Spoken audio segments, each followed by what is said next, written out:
It's game time. Today, a dozen death-defying daredevils of Splatalot will go head-to-head with the defiant defenders as they strive to capture the highly coveted crown of Splatalot. Will these defenders be able to keep the castle safe from the attackers, preserve the kingdom of Splatalot, and in the end, reign victorious? Who will tumble? Who will tilt? Who will teeter? And who will go splat? Titled Splatalot. Hello and welcome to Splatalot. I'm Jason Agnew, and this is the maestro of mirth, Matt Chin. Today our castle is bursting with excitement, so hold on to your chainmail. The castle is ready to burst because the defenders have been up all night planning the destruction of the attackers, and they can't wait to get started. Well, if the defenders fail to get a healthy 8 hours of shut-eye, then that's gonna be a big advantage for the attackers. Healthy 8 hours? I thought it was 18. You sleep 18 hours a night? That's how I keep my youthful complexion. Yeah, that and you're like 12 years old. Yeah, right, and my mother still dresses me. Does she? Sometimes. Let's take a look at the course. It all starts on the merciless Moat, then it's escape the Stockade time, and finally, our legendary capture the crown round. Keep in mind, there can only be one king or queen, so our attackers have got to bring their best. And he's not talking about your Sunday best either. Well, unless your Sunday best is a wetsuit, helmet, and life vest, then by all means, bring it on. Here's a closer look at the Moat. It all starts on the pungent plank. Then our attackers face the triple bill of the slippery slope, rolling mace, and impossible incline. From there, it's over the beastly battle axes, across the rope bridge of disaster, then travel on the debilitating disc to the finish platform. Average time of completion, 2 weeks. Okay, that's not true. Well, there was that one attacker. Okay, let's just forget about the attackers and get to the defenders, starting with an all-time favorite, the master of invention himself, Tinker. the fearsome foulness of Kookaburra. and Belisa. she looks particularly fierce today. Defend the castle. Belisa files her nails behind the Splatzuka. Tinker on the vaporizers, Kook on the water drop, and Ballista warming up the paintball Splatzuka. Here's our first attacker. Lucas drenched by Kook. Lucas claims to be a good cook and baker. It's easy, just add water. He's a bundle of energy hitting that pungent plank. Lucas, Nice. I don't think me and you can get along because you're a vegetarian and I'm a huntress. That's nice. Careful, Lucas, careful. Heck. Lucas falls off the mace Oh. into the moat. Oh, and there's our first splat of the day. You just knew if he talked back enough, he was going down. He should consider himself lucky to have fallen off. Like a basketball, though, Lucas bounces back on the incline. Oh, and like a basketball, he gets dunked. Or is he just kicking an imaginary soccer ball? Lucas kicks an animated soccer ball as he falls. Come on, Lucas. How bad do you want the crown? I think Tinker's just excited he found someone he might be taller than. Come on, Tink, blast him with the vaporizer. Tinker imitates Lucas flailing, distracting him. Oh, no need. Lucas started out afraid of eating meat and now finds out there's something much worse to snack on. A battle axe sandwich. Somehow he handled it. How about some water? Oh, nothing but net for that b-ball fan.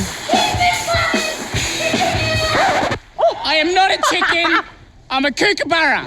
He's right. You see, this is a chicken. And this is a Kookaburra. And come to think of it, Kook really doesn't look like either one. You're right. All that research for nothing. Matt and Jason hold up pictures. Here's Lucas on the debilitating disc. Oh, that's what you call butt over brain bucket. Nicely done, freight train. That locomotive just pulled into the station with the 620, and now his version of the chicken dance.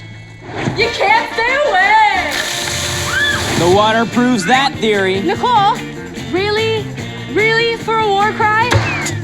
Oh, Ballista finds her mark. Those paintballs can't stay away. Nicole gets labeled in the leg, trips on one spike, plants herself on another, face plants on the third, and ends up going for a swim. Let's see how she fares against Tinker and the battle axes. Nicole slips and crotches herself on the second axe. Oh, you could feel that one way up here in the splat-proof shack. Hope her legs are spandex. Nicole steadies herself and looks to make it across. Or not.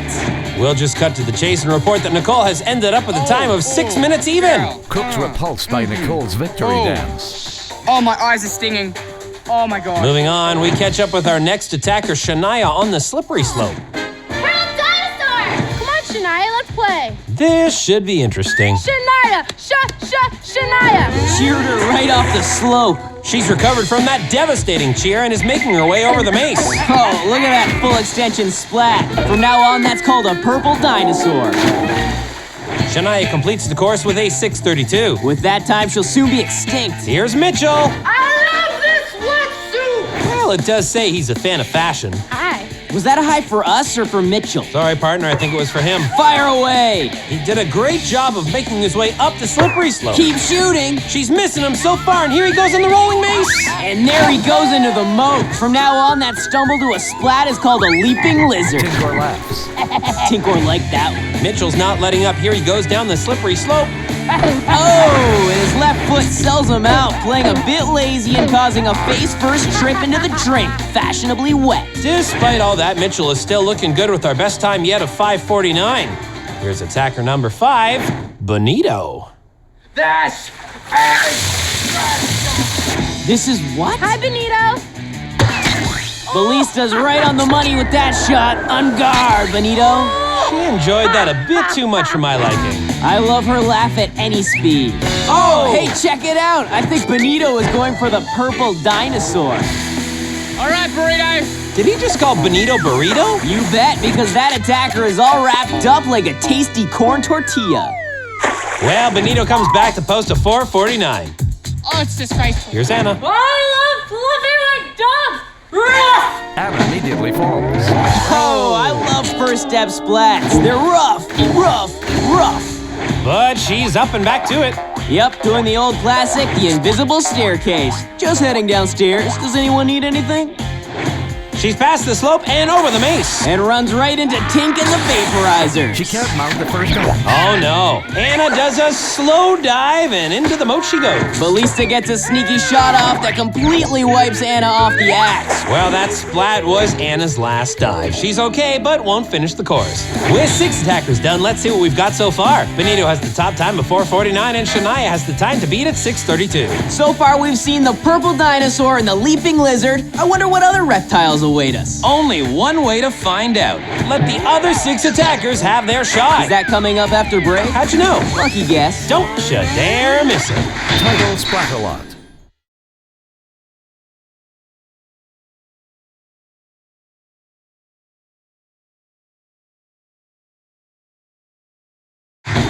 Title Splatalot. Welcome back to Splatalot. I'm Jason Agnew, this is Matt Chin, and we're all set to continue with what has turned out to be a very interesting first round. I love what the defenders have done so far, but the attackers have left a lot to be desired. Has an attacker ever impressed you? Only when splatting. Well, our next 6 attackers will hope to avoid that as they try to get under Shania's time to beat of 6:32, or maybe even top Bonito's 4:49. The top 6 advance to the Stockade, so let's get down to it. Let's see how the Howling Wolf Julian does. Julian speeds over the plank. Can someone get this guy some bubble bath? Hey, Julian. Ballista shoots a goo ball at them. Oh, Ballista plants one on Julian's ankle. But he hangs on some very impressive agility there. Oh, the mace roll is a perfect 7 for 7 today. Julian tumbles off the mace. Okay, let's see how he does. On the incline? Not well, Jay, not well. Attackers can see that's not a big space to land on, right? Look at that. 4:16. Kook winces. Let's see how our next attacker, Katrina, does on the impossible incline. Let's do it up. What's going on, chicken man? Oh, I mean Kook. I had a cat called Katrina once. You did? Yeah, she couldn't swim either. Oh, Katrina snakes her way down the incline, proving just how impossible it really is. So far, she hasn't really been doing it up, just doing it down. Turn this up, Tink. Tinkor adjusts the water pressure for Kook. Thank you. Whoa, Tinkor cranks up the water valve and down goes Katrina. Now that's teamwork. Katrina does finish with an impressive 5:43, twirling Shania out of the castle. Here's attacker 9, Taylor. Let's get wet. Well, that's a guarantee. Taylor, there's no way you're gonna make it across this mace wheel. For once, I agree. My buddy Tinkor over here, he made it. No way you're gonna get across. Ballista calling her shot. Ballista delivering a shot. And just like that, Taylor makes the rolling mace 9 for 9. The good news is she appears to have fallen in love. With a mace spike, it'll never work out. She tries to stay on by hugging the spike. Wow, she slipped right into the vapor wall. She never had a chance. It's almost as if Tinkor made it personal. He did. That spike belongs to him. Well, that lovebird just clocked to 5:27, breaking Lucas's date with the Stockade. And now, here's Stefan. I'm hungry! Hope he's thirsty too. Want to know what I do when I'm hungry? I hunt! Ballista hits Stefan in the chest, sending him sliding back down the slippery slope. Well, that's original. The paintball knocks him off the mace and back down the slope, one step further away from a sandwich. Past the axis and the bridge, let's catch up to Stefan near the finish with Kook. Looks like Kook wants him to open wide. Bad idea, that's only 40% real water. Stefan proves being hungry on the moat is a good thing, putting up a time of 5:29. I'm the queen of this castle! Not so fast, Audrey. Good luck on the battle axe! Stefan's time knocked Nicole out. Let's see how Audrey does as we find her on the battle axes. You know, when I said not so fast, this isn't what I meant. She's completely frozen up there as Kook takes a moment to reflect. This is ridiculous. I can actually feel myself aging as I watch this. Me too. My eyes are gone. And look at your hair, Matthew. Could be sleeping still. Should go back to bed. Jay, you're going bald. Where did that walker come from? And this cane. Wait, she did this to us. Why won't she move? I guess this is it. Time for me to go on to the big castle in the sky. Jay, no! Well, Jay's gone. I hope you're happy, Audrey. Jason's now a skeleton. Weeping lizard, she moved! She's finally moved! Oh, if only Jay were here to see this. Oh, if only I was... Oh, this is Jason's ghost reporting a time of 7:06. All that and she's not even going through. Crazy monkeys! Here's attacker 12, Sherelle. Hey, Maddie, is that you? Yeah, I was just acting old. Me too. I liked your ghost. I'm so glad you're here. I thought you were gonna miss the party! Now we can have some fun! Woo! Oh, giving the mace roll a perfect 12 for 12 score. She hurdles and she turtles, finding no grip and taking a trip right into the moat. But just like we were both old and have become young again, Sherelle is reborn on the incline. Oh, and that splat brought me back to life. How about a little round of applause for Sherelle? Yes, put your feathers together. Matt's clapping too. Well, I'd certainly like to see that splat a dozen more times. Here we go. Momentum carries her down the incline. Yes! She gets a foot on the platform Nice! and falls into the moat. I love it. Such sweet music.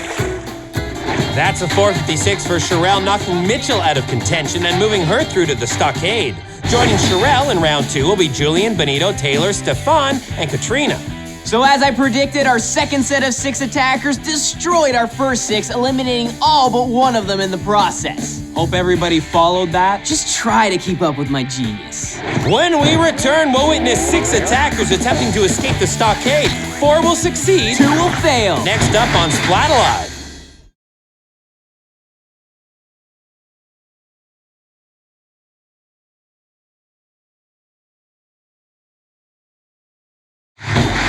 Title, Splatalot. Thanks for sticking around for more Splatalot. I'm Jason Agnew, this is Matt Chin, and we are mere moments away from entering the Stockade. The 2 of us aren't actually going in there, are we, Jay? No, Maddie, we are safe up here in the Splat-proof shack. Thank you, Shaq. But taking on the challenge and looking to escape will be Julian, Benito, Sherelle, Taylor, Stefan, and Katrina. The attackers will start off racing across the barrel-infested hexagon. They'll then leap to the hexapods. They need to grab ladder rungs to build their individual ladders. Once built, they grab a flag and race to the top of the battlements, qualifying for the Capture the Crown round. Making the attackers' lives miserable will be the Blue Ninja Shaden. Shaden poses. The Perky Pest Thorn. Scab screams. And the Bitter Barbarian Scab. Splats! There's the attackers attached to their ladder frames. And there's the defenders attached to their weapons. I'm going for the one on the blue ladder. Thorn's already got a favorite. Thorn plays with a goo grenade. Sherelle's in light green, Taylor's in pink, Benito's in dark green, Julian in light blue, Stefan in red with a green stripe, and Katrina's in purple. Scary. Very, very scary. And here we go! Away they go and up the hexagon. And there goes Scab with a goo grenade. So tough now, are you?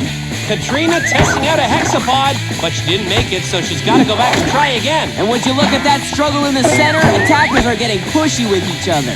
A little foam will soften that up.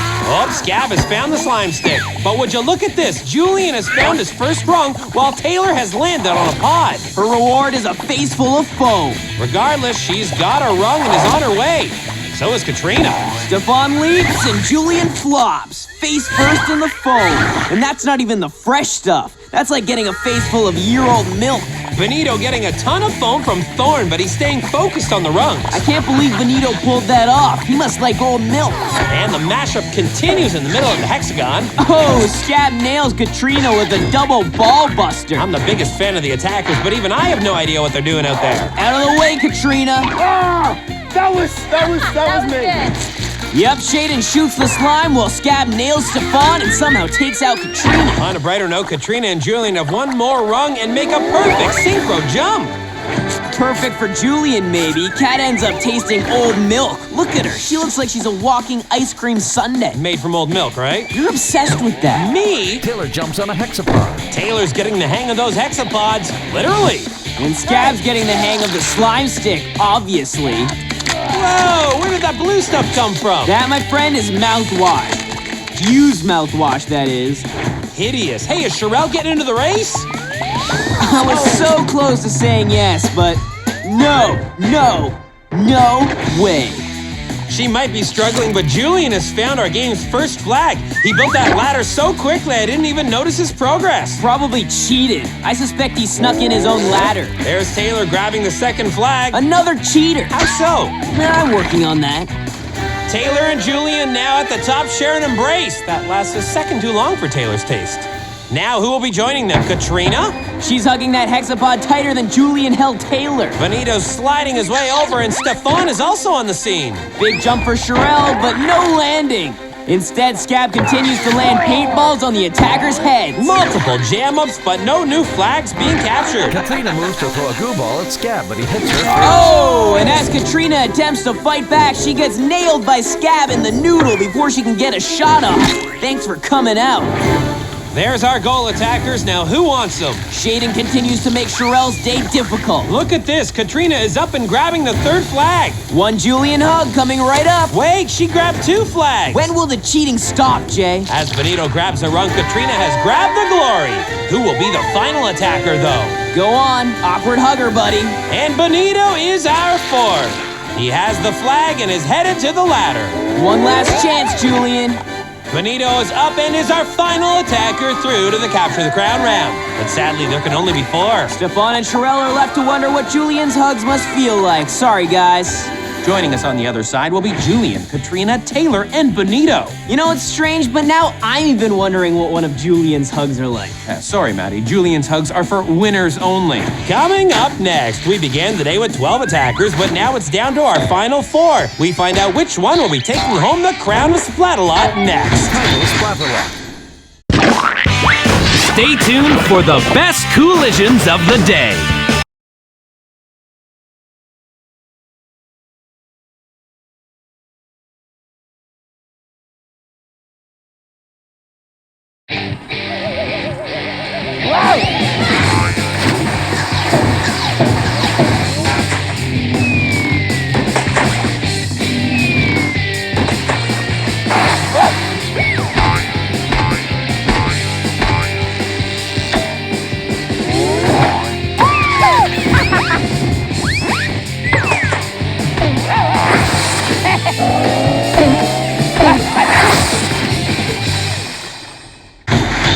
Splatalot. And we are back with more Splatalot than you can shake a slime stick at. I'm Jason Agnew, this is Matt Chin, and we're about to enter our legendary Capture the Crown round. Legendary because it contains all 6 of today's defenders. It will also contain attackers known as Julian, Katrina, Taylor, and Benito. Look who's waiting for you guys. It's Kook, Ballista, Tink, Shaden, Scab, and Thorn. We know the cast of characters, now let's visit the stage. It starts with the attackers pole dropping into the mud baths. From there, they must jet along the slippy slides, up the Titanic teeter-totters, over the barrier of all barriers, Then it's a hop, skip, and a jump, and up the water wall to capture the crown. To review, we have Benito in the green helmet, Katrina in the purple, Julian in the light blue, and Taylor in the pink. 1, 2, 3, 4. I've always been terrified of dancing barbarians. Me too. Only Thorn isn't dancing. There's the horn. The dancing has stopped as the foam has returned. Perfect for adding to the mud and causing slips on the slippy slides. Time for our attackers to hit those teeters. Not what I meant. Here they go. Not doing too badly finding their balance. Shaden, notice anything different? Oh, Kookaburra looks lovely. What a beauty! It's not a giant rocket, so stop trying to ride it. Oh! Back to the action. Julian is making a play for the barrier. Julian's hit with a goo ball as he attempts to cross the barrier. And Ballista closes that play with a perfect paintball hit, knocking Julian back to reality. Katrina's going for a sprint. Same result, but what a perfect sound. Tinkor ambushes Benito with the slime. That outside lane is always tricky to negotiate. Benito falls off. Taylor is trying to steady herself on the other side, and there's the splat I was waiting for. She slips, flips, and hits the edge as he goes in backwards. The ambush continues for Benito as Katrina tries the sprint again, but this time she holds on. Can she make the barrier? Doubt it, too small, and too much vapor from Thorn. Size doesn't matter as she gains her footing. Just as Taylor loses hers. She goes for a tricky leap and makes it to the lily pads. Now the Defender assault will intensify. Tinkor engages a rocket cannon. Tinkor isn't gonna make this easy for Taylor her. falls off the teeter again. Taylor's really got her splat technique down now. 1, 2, 3, 1, 2, 3. On the other side of the barrier, Katrina is making steady progress as the defenders try anything to stop her. Taylor falls again, but this time she hangs on. As Julian splats, well, Taylor makes her move for the barrier. She's up and making a successful leap to the lily pads. As Kat realizes she has competition, she gets paintballed in the back of the head.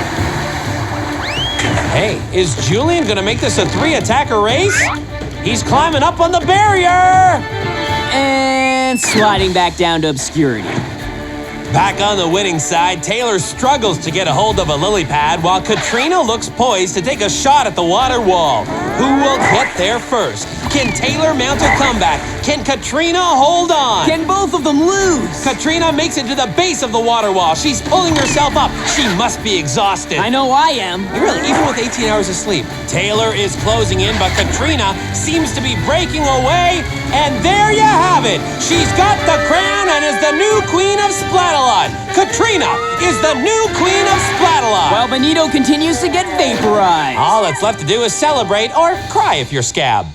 You know, Jay, barbarian tears are a rare thing indeed. If collected by a witch, they can be used in over 400 spells. Thank you for that completely random fact, partner. And don't even get me started on Viking sweat. I won't. And now for the splats of the day. A replay of Sherelle falling off the incline. I'll start with giving the first award out to Sherelle for showing us what beautiful sounds a hamstring splatting can make. Thanks, Sherelle.